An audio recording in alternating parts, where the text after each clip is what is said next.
I'm Johnny Ramirez, Redken Artistic Ambassador, and today we're going to be talking about how to achieve my lived-in color technique. This is my model, Corina. She's a level 3.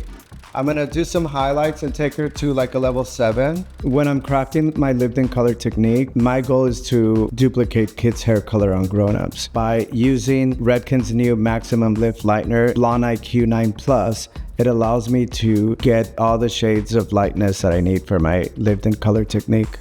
After I wet the hair, I'm going to do a base break.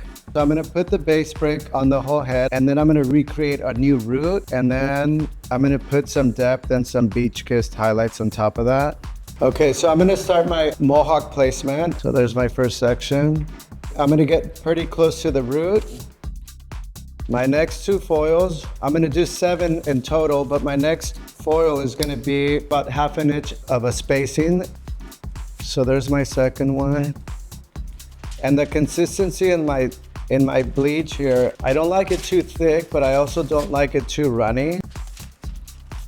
The reason why I like it so much is because it allows me to lift to a really light level. It still leaves it with a lot of shine. So I'm gonna continue doing the Mohawk section all the way to the hairline, to the front.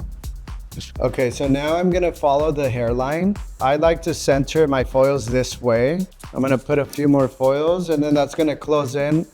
All right, so we just finished the Mohawk placement. As you can see, the Mohawk, it's around the face, around the hairline, and also right behind the earlobe. After the Mohawk section that we did, I now took her to like a level 7. So now what I'm gonna do is I'm gonna put a different placement. I'm gonna put some tips and I'm gonna make this hair look more like just a very beach kiss, lived in color look. And this is my favorite part of the whole technique.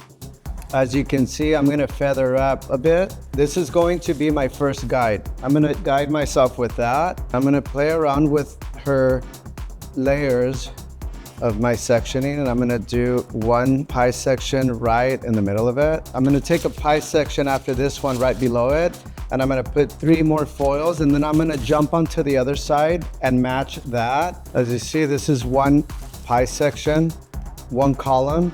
So now I'm gonna take this, and I'm gonna spin it around and match it to the other side. We have these 2 sections that are matching. Now I'm gonna go to the back and I'm gonna do the same sectioning, only it's gonna be in 3 columns.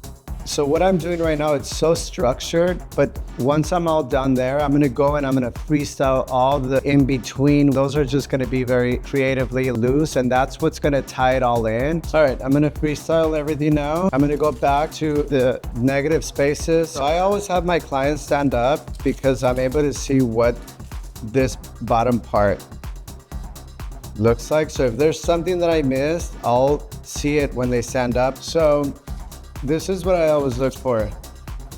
The foils to start around the hairline, and they go this way. And I can't wait for us to dry it and reroute it so that you guys can see what the lived-in color technique is going to do for Corina. After my lightening process, I'm now gonna recreate a new root. I like starting in the back, and I'm gonna take 1/2 inch sections and I'm gonna start to tone. And once I'm all done here, I'm gonna let it sit for 4 minutes. I used a shade that's going to allow her to grow her root out without having a line of demarcation, so that way this hair color can last her for a long time. And now I move to the front.